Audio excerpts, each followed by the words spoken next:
All Across Perspectives is using our perspective of concepts, ideas, and latest news events that are reshaping the world that you live in to educate and inform so that the average person can prosper in this ever-changing world.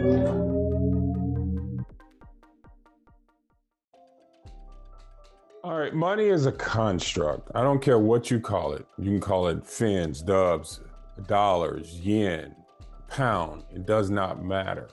It is all the same. It's just a construct, and it's actually used to settle a debt. Anything, as long as a social economic structure that's set up all agrees that they will use whatever it is to settle a debt, that becomes money. They said we'd be asleep for over 400 years. Well, that time has come. And this is why All Across Perspectives is here. Our whole motto is we're going to help haul you across the line from poverty and mediocrity into wealth and prosperity through education. We partner with some of the greatest individuals that deal from financial strategists, as well as commodity brokers dealing with gold, and then also attorneys that help set up trust. But it all starts with education. We were taught, and our idea of finances was being able to balance a checkbook. But it's a lot greater than that. And as this world is changing and we're going into a new paradigm shift regarding finances and a currency collapse, it requires us to really gain a full understanding of what is actually taking place. This is why we're here. We walked into this space to be able to help the average individual make sense of what's taking place around you and how to prepare yourself and also thrive in this ever-changing environment. Join our community as we build out this new infrastructure and capitalize on this change. It's up to you to make the changes necessary in order to create the life that you know that you deserve. Take the step and join our community. See you on the other side. Started out back in the day, there were rocks. Yeah, we had the rice stones, the yapis. They actually would forge these stones about 400 kilometers away in the island of Palau, in the area of Palau. And they would literally sell it on ships. They had a big stone with a circle in the middle, made it easier for carrying. And they would actually ship it across. And that would be their quintessential aspect of money. That's where the concept of Bitcoin came from. Believe it or not. We can go deeper into it, but you could either own the entire stone or you can own portions of it. Then from there, shells. Yeah, all across the world in coastal areas, there were shells there was a specific type of a shell that was used as money. Eventually it became salt. The Roman soldiers were paid in salt. Hence came the word salary. So when you go for that job and they turn around and say your salary, that is your worth in salt. So where I'm going with this, it started off in the barter system. I had a cow that produced milk. You had grain. We would swap, we would share, whatever the case may be. Or if I had a skill or a trade, and you had some level of agriculture, I would do the work that was needed for you and you would pay me in whatever you had available. So that was a barter system. Eventually it moved over, and as things changed and progressed, it eventually became into metals, which actually became the true definition of money. So gold and silver quintessentially was the aspect of money, and it fell into certain categories. It was a medium of exchange, a unit of account, and a store of value. Okay, so that became the true definition of money. As things progressed over the years, through time, we've had multiple different times where the actual money or the currency changed hands as far as which country controlled money. The actual, whether you guys know it or not, paper money was created in China. So the form that we carry today, that's how old it was. It was Marco Polo who came back from China and said, hey, they have paper money. We don't have to walk around with all this gold and silver changing in our pockets. So they were able to take on that construct, and then they turned around and it became fiat over the years, where it was government forced. That's what the hint fiat means, by decree. Now, over the years, as things changed, it went from country to country. You had Spain that ran for a period of time. You also had the Dutch, okay? Then from there, Great Britain, hence the Britain pound, the Great Britain pound. You ever see, was it pieces of 8? Okay, so it was silver. Silver was at one point poor man's money at that time. Gold was really considered more for the wealthy because it was harder to obtain and it was more expensive in that aspect. But where I'm going with this is things progressed and changed. It goes from country to country. Now, the United States did not become the reserve currency until 1944, after World War II. Great Britain was the dominant player, but they were impoverished because they got bombed by Germany through World War II. So they were in ruins. All of Europe was destroyed. The only country that was really standing that had anything was the United States. So where I'm going with this is, as you see, every 70 to 100 years, the monetary system changes hands from one country to another. So after World War II, they had the Bretton Woods Agreement, where all the countries met at a hotel in Bretton Woods, New Hampshire. They all agreed that the United States dollar would be the dollar for trade. Okay, it would be the reserve currency. And what we're saying is reserve currency is that would be the currency that would be used to settle all debts for all trade.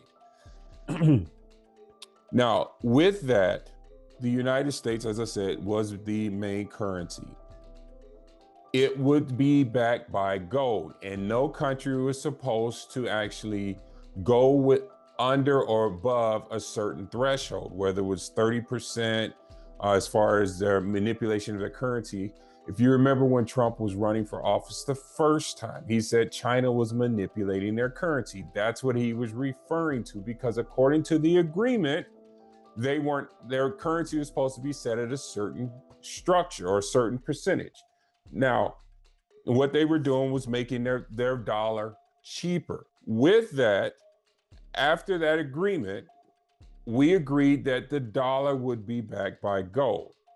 Now, coming into the 60s, we went into Vietnam War. We started fighting all these different wars, and countries were starting to look and say, okay, where are you getting this money from? Okay, because you only have a certain amount of gold in your coffers. So the first country that actually started raising questions happened, if I get his name right, is Charles de Gaulle, which was the president of France at the time. And I might have his name wrong, and I apologize, I'm not a historian. Now, he turned around and demanded request of his gold, because we were holding people's gold. We would hold their gold, and based upon the amount of gold that they have, we would give them dollars. That we use that for trade. So all trade was taking place. So if you wanted to purchase oil or whatever the case, you needed American dollars, and then you would pay it to the other countries back and forth in that capacity. So it created something called Nostro-Vostro account, ours and yours. So today there's $27 trillion parked at different banks around the world so they can make payments between each other. Our view is you can use a digital asset like XRP to do that in real time. Because XRP has been so efficient, it settles a transaction about 3 seconds compared to Bitcoin. So it just passes through that currency for that period of time. That's correct. Once Charles de Gaulle or France actually requested their gold, other countries started looking at it as well and saying, you know what? We want our gold as well. In 71, Nixon took us off the gold standard. Well, let's back up just a minute. In 1933, Dwight Eisenhower put in an executive order demanding everyone in the United States turn in their gold. Okay, it was a mandatory confiscation of gold. In there, if you did not comply, you got up to 10 years in prison and I think it's $100,000 fine. Now, $100,000 back in 1930 was a lot of money. Okay, so We look at it now, it's like 100,000. It's still a lot of money, but we hear about millions, billions, and trillions now. Okay, so I just want you to understand the time frame. When he turned around and required everybody to turn in their gold, it was a mandatory confiscation. They paid everybody at $30 an ounce, which was pretty much roughly just over the going rate, because I think at the time it was about $20 to $25 an ounce was an ounce of gold at that time. The gold is now trading at over $3,300 an ounce, with the projection that gold is going to go and skyrocket to over 50 to, in the long term, $100,000 an ounce. Okay, so everybody see what we're talking about inflation. Now, with that, once they got what they felt was everybody's gold, they came back and actually remonetized it to $35 an ounce. Right now on our balance sheets, our gold in Fort Knox, we're still holding that at $42 an ounce. Guys, they're going to revalue gold, and they said that with the revaluation and it trading at just around $3,400 an ounce, they said on our balance sheet overnight, we'll pick up over $700 billion in assets. Okay, I want everybody to understand what's going on in the world. The world is changing. Now, as people started requesting their gold back, Nixon was in office at this time. In 1971, he turned around and actually took us off the gold standard. He said that the dollar is just as strong as gold, so everybody should actually, invest in the dollar. I have directed Secretary Connally to suspend temporarily the convertibility of the dollar into gold or other reserve assets, except in amounts and conditions determined to be in the interest of monetary stability and in the best interest of the United States. In full cooperation with the International Monetary Fund and those who trade with us, we will press for the necessary reforms to set up an urgently needed new international monetary system. Stability and equal treatment is in everybody's best interest. I am determined that the American dollar must never again be a hostage in the hands of international speculators. I'm taking one further step to protect the dollar, to improve our balance of payments, and to increase jobs for Americans. As a temporary measure, I am today imposing an additional tax of 10% on goods imported into the United States. This is a better solution for international trade than direct controls on the amount of imports. This import tax is a temporary action. It isn't directed against any other country. It's an action to make certain that American products will not be at a disadvantage because of unfair exchange rates. When the unfair treatment is ended, the import tax will end as well. At that point in time, everybody hitched their wagon to the dollar. Disaster. There is a proven 100% failure rate. There is no exception to this. Fiat currencies always fail.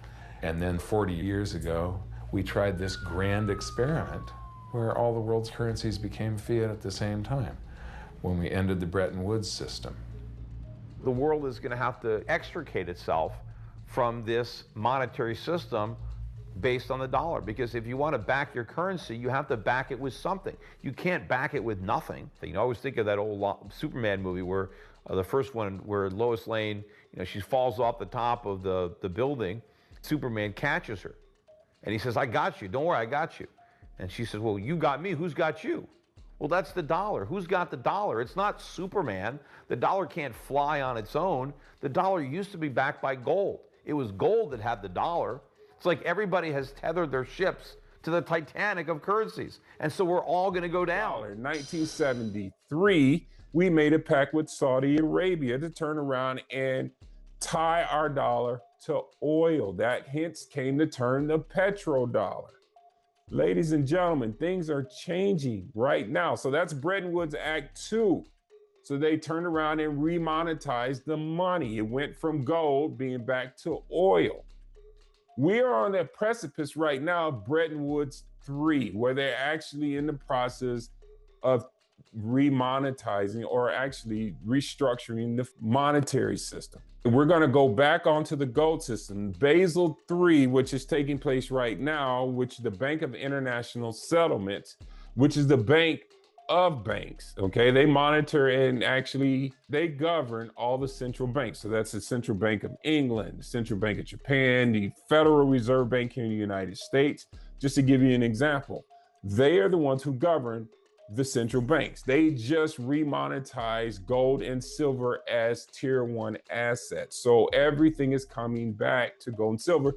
And if you pay attention to things that are taking place, hence you see changes that are going on, like Africa. Africa is now becoming one major country. They are actually, all the countries in Africa have come together to create one major country. And all the individual countries, all the presidents and leaders have actually taken on and become governors of those countries. Just like we have the United States, where we have multiple states and we have governors of the states, and then we have one country which has a president. Well, they are actually in the process right now, and each country is going to be a state in the country of Africa, not the continent, the country. Okay, and they're actually repatriating all their gold, all their minerals. There's a fight right now for Africa. All right, so this is dollar, this is pound, this is the euro. And these are the currencies that controls the world's economic. But one question we always need to ask ourselves is, what gives these currencies the power they have? It is not the countries they represent that gives it its power. What gives these currencies the power they have is the natural resources: gold, diamond, oil and gas, timber, rubber, agriculture in general. These are the things that back these currencies and give them the power they have. And yet we have all this in Africa. So why is it that our currencies don't have this same power as this currency? The moment we start asking these questions, then we will realize why there is a call for Africans to stop exporting their raw materials. Because these people, they take our raw materials, they take it to their countries, and then they use the currency that is backed by these raw materials to oppress us and keep us underdeveloped. You understand, the world that we're living in right now is changing dramatically and drastically. It is up to us to see the things that are going on. Now, as we position and change and we're seeing it, we are at that breaking tipping point right now. However, even though we see the dollar crumbling and crashing right before us, it is actually going to digital currency. This is a currency collapse. What's coming? Because what people think, what you think, because you're getting the garbage from television, what you think is coming is a recession. What your crazy friends might say to you is coming is maybe a depression. You'd be mistaken.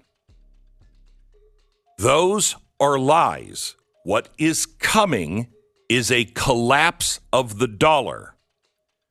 You haven't had one of those.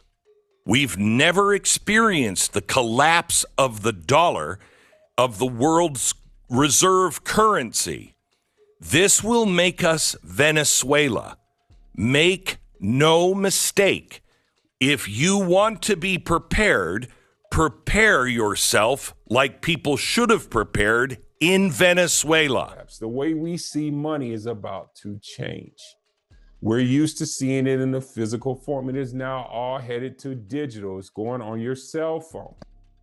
I know a lot of people are saying, oh, I use digital currency right now, you know, because I have debit cards and all that. Yeah, this is the transition. They're getting you used to it. But what happens to the individual who works on cash only? All that is going to go away. Yes. So the odd jobs, the side jobs, you got a little hustle, you need to make some additional cash. I can go out and do X, Y, Z, or I can go sell some plates, make some extra money. Ladies and gentlemen, that is going to be gone. That opportunity is going to change. I'm not going to necessarily say it's going to be completely vanished, but the way you receive money will be gone, because now they have the ability of being able to see the money that you make. That's the scary part about it. Whether you know it or not, China has literally just switched over within the last 5 days to their digital yuan. And it's a CBDC, central bank digital currency. And we're hearing horror stories about what is taking place there. China's biggest cities are now cashless, not by choice, but by force. ATMs have gone dark, vaults are being emptied, and overnight, the digital yuan is the only currency allowed. Digital yuan or nothing. By 3 p.m., another wave hits. This time, it's not the banks, it's the apps. Across China, millions of smartphones buzz simultaneously. Notifications flood in from the country's largest financial platforms, ICBC, Bank of China, Alipay, and WeChat Pay. But these aren't security alerts or policy updates. These are system changes, forced, silent, absolute. When users open their apps, they don't see their usual dashboards, no balance summaries, no transaction history. Instead, they see a new screen, bold, unfamiliar, and unskippable. At the top, welcome to ECNY. Below it, a new interface showing a digital yuan wallet marked as active. There's no cancel, no opt-out, just 2 buttons, continue or verify identity. The shift is so seamless, it's almost surreal. It feels less like an update and more like someone flipped a switch. Then the real panic begins. Users try to check their savings accounts only to see a grayed out message. Conversion pending, funds temporarily unavailable. Others try to make QR payments at stores like they do every day, but the screen freezes. A small red banner appears. Please activate your digital yuan wallet to continue. Bank transfers fail. Online payments crash. ATM withdrawals already blocked now have no fallback. Your entire financial life frozen until you agree. China's on its way up. We are headed into World War III. I know a lot of people don't want to hear that, but it is true. We are. Okay, China's in the process. There's 5 stages of war. There's technological war. Okay, so we're fighting over chips. Trade war. Okay, so you're hearing about the tariffs now. That's the trade war. We have geopolitical, which is usually where countries are in the process of invading others. So we got Ukraine fighting Russia, and we also have Israel is taking over the Gaza Strip, as well as fighting Iran. Right? Geopolitical. It's just, these are the things that are taking place. But these are all the quintessential steps that happen before we hit military strike. We already have some. We have bombings that are taking place. I mean, if I'm not mistaken, Israel bombed Syria about a week ago. Change is happening. But it's up to each and every one of us. You cannot sit up and put your head in the sand and expect things to continuously just work out in your favor. The next couple years are going to be monumentous. And with all the policies and procedures that are taking place right now, it is up to each and every one of us to plug into a system and get educated, because the things that we're used to are about to be completely different. Guys, money is changing. How we deal with it, how we see it, how we deal with it, and how we operate with it is about to be completely different. Marks a seminal moment for digital assets and global dollar dominance, with President Trump signing the Genius Act into law. This bill provides the fast-growing stablecoin market with the regulatory clarity it needs to grow into a trillion-dollar industry. Stablecoins represent a revolution in digital finance. The dollar now has an internet-native payment rail that is fast, frictionless, and free of middlemen. This groundbreaking technology will buttress the dollar status as a global reserve currency, expand access to the dollar economy for billions across the globe, and lead to a surge in demand for US Treasuries, which back stablecoins. The Genius Act is a win-win-win for everyone involved. stablecoin users, stablecoin issuers, and the US Treasury Department. I want to thank President Trump for his visionary. You cannot sit here and expect everything to stay the same when your world is changing. Guys, everything now is moving over into a digital scale. We believe the next step going forward will be the tokenization of financial assets. And that means every stock, every bond will have its own, basically, CUSIP. It'll be on one general ledger. Every investor, you and I, will have our own number, our own identification. We could rid ourselves of all issues around illicit activities about bonds and stocks and digital by having a tokenization. But the most importantly thing, we can customize strategies through tokenization that fits every individual. We would have instantaneous settlement. Think about all the costs of settling bonds and stock. But if you had a tokenization, everything would be immediate because it's just a line item. And so we believe this is a technological transformation for financial assets. If you want to talk about voting and voting choice and all the things, if we know every moment who is the owner of that stock and it's now time to vote, every individual who has ownership is identified and they can vote their own share. Every stock, every bond, every currency, every commodity, every piece of art, every bottle of fine wine, every collectible car, every piece of real estate, every private business, everything of value in the world will eventually be a token. This adoption of technology, this evolution, it's not a revolution, it's an evolution of technology, that everything of value will be a token on a blockchain. Not a coin, not a thing, it's literally a line item on a public ledger. Everything of value will be that. And every transaction of value will happen in digital assets. You don't need the pieces of paper. Wipe out all of DTCC, which processes $1.8 quadrillion a year. That is a large number. That will all move to digital. And when it does, it will create massive wealth, the greatest wealth creation opportunity I'm going to see in my lifetime. The Trump administration is expected to release its first national crypto stockpile report on Wednesday stateside, detailing the structure and contents of the government's digital assets. This includes holdings under the Strategic Bitcoin Reserve and the U.S. Digital Asset Stockpile, which consists of cryptocurrencies seized through legal enforcement actions. Investors are eager to know how much Bitcoin the U.S. government actually owns.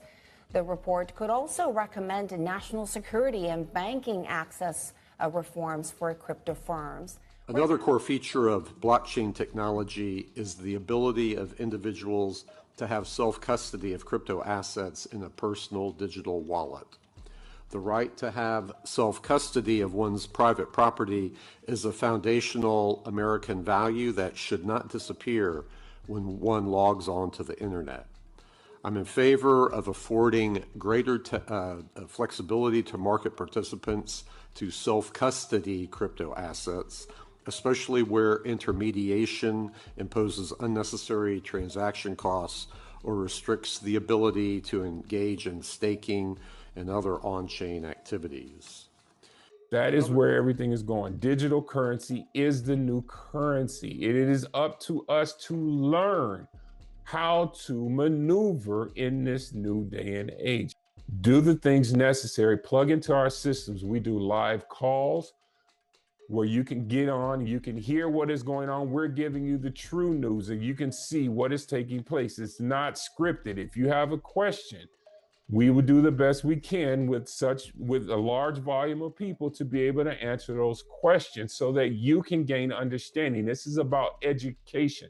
We've never had this shot before, and it is up to each and every one of us to do the things necessary so that we can have a better future. They said we'll be asleep for 400 years. Well, that time is here and we're coming awake. Because we were told in order to be successful, we had to go to school, get this great education, work, come out and find that career, work that job for 40 years, put money away in 401ks, IRAs, whatever the case may be, and then live off of that once you have an opportunity to retire. But they keep moving the line because at one time the retirement age was 62, then it moved to 65. Ladies and gentlemen, they're moving it to 67. It is up to each and every one of us to do the things necessary to make the changes and create generational wealth for your family. We've never had this opportunity. Plug into our system and join our community. We look forward to having you, and let's do what we need to do for ourselves. And I'll see each and every one of you at the top.